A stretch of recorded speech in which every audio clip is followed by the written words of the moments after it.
Hi, I'm Kusha and I'm the creator of the Pro X BFR bands.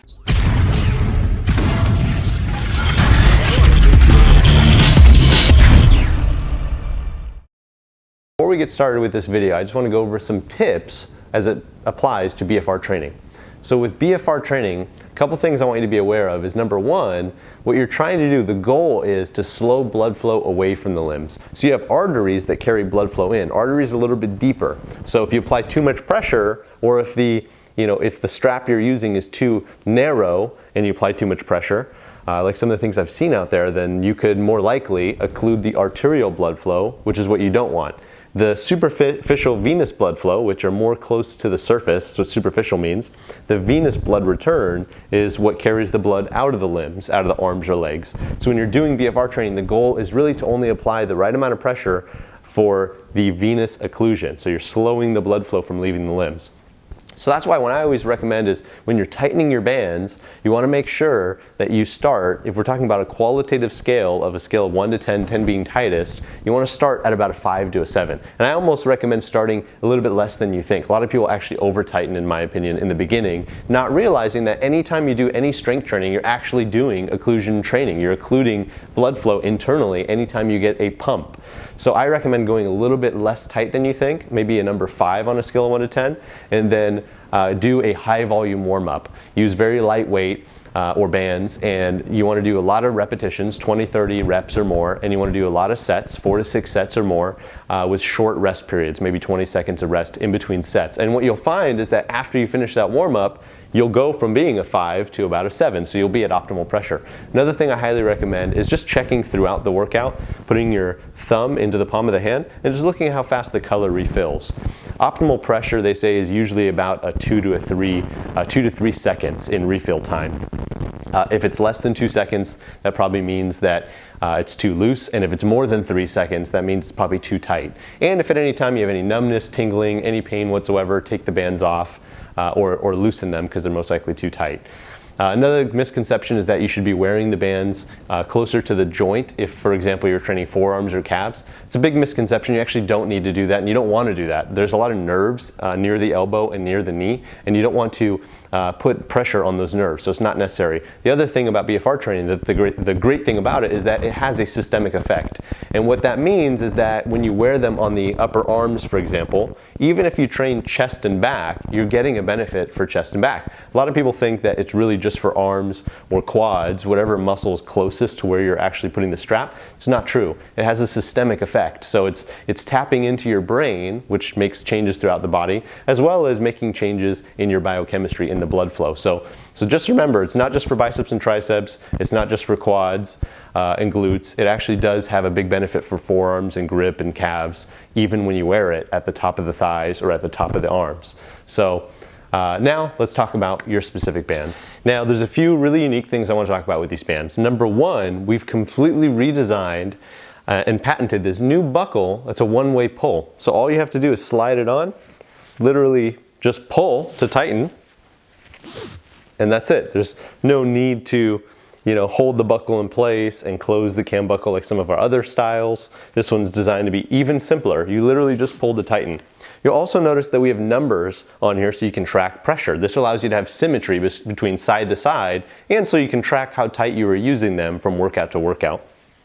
When you're done, we've designed this lever to actually be intentionally flush on the band. We did this so that you don't bump into something and have the lever break off. So it's flush with the band for a reason. It's very low profile for a reason. So when you want to take it off, you can either get your finger underneath of it, like I can get my finger underneath of it and lift it up and loosen. If you can't get your finger underneath of it because it's just a little bit too low for you, you can use the band itself to help get it started. So pull up on the band itself to help open it a little bit to get it started, and then you should have enough room to get your finger underneath, lift it up, and the springs will release the band itself. You'll also notice we have an elastic loop holder, so you can actually hold the slack in place when you put this on with the elastic loop. So when you're tightening it, if you wanted to tuck the slack, you could tuck it through that loop and it would keep it in place. It holds it pretty tightly. You'll notice that the elastic loop is pretty tight on the band. That's for a reason, so that basically we did that on purpose so that if you wanted to double wrap with the slack and have even more pressure, that you could actually use the slack to create even more pressure and hold it tightly in place.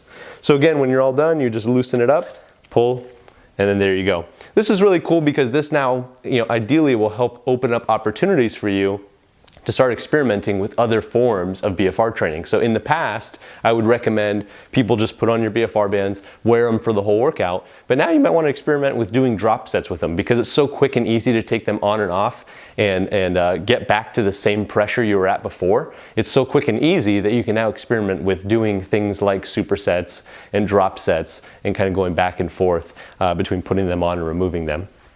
A couple things I do want to note that I really want to make people aware of is that number one, you want to make sure that you don't over tighten. There's a big misconception that it needs to be extremely tight.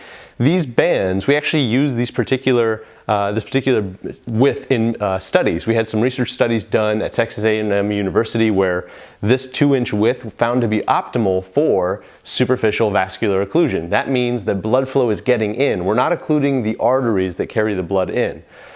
Because of this optimal width, we're actually only really occluding and slowing the blood flow on the way out. So the key is not to over tighten. I always recommend qualitatively on a scale of 1 to 10 that you want it to be a tightness of about a 5 to a 7. I actually almost err on the side of like a 5 or a 6 in the beginning because a lot of people don't realize that when you're doing any weight training, when you get that pump and the blood flow starts coming into the muscle from normal strength training, you're actually internally occluding. Whether or not you wear the bands, you're actually already doing a form of occlusion training when you start doing traditional exercise.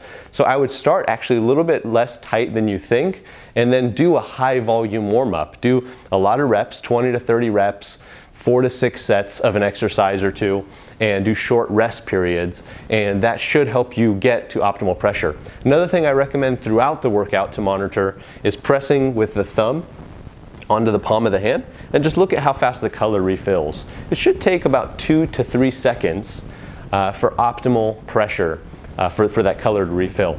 If it's too tight, then it's going to take more than 3 seconds. If it's too loose, it's going to be less than 2 seconds. So just kind of monitor that throughout the whole workout. And of course, if you feel any numbness, tingling, pain, anything like that, remove the bands, loosen them. You don't want to be experiencing anything like that. That's not normal. Another thing I recommend is wearing them over clothing. You don't have to wear them directly on the skin. Although one thing I will mention, we designed these. This new buckle is actually designed specifically to be pinch free. It's almost impossible for you to pinch yourself with this new buckle design. We've beveled every aspect of it. There's really no way, even if you did wear it directly on the skin, to pinch yourself. So that's one really nice benefit of this new design. And it's a little bit slimmer too than some of the other buckles we've used in the past. You should be receiving also our BFR book. It's a quick start guide that includes a full workout program and has some FAQ in there to help answer even more questions that you might have. You should be receiving that via email. If you don't, please let us know by sending us an email, or if you buy your product on Amazon, just look up your order on Amazon, and in that Amazon messaging system, you should be able to reach out to us directly through there, and we'll send you a copy of your ebook through that system. Thanks again, and enjoy your new Pro X BFR bands.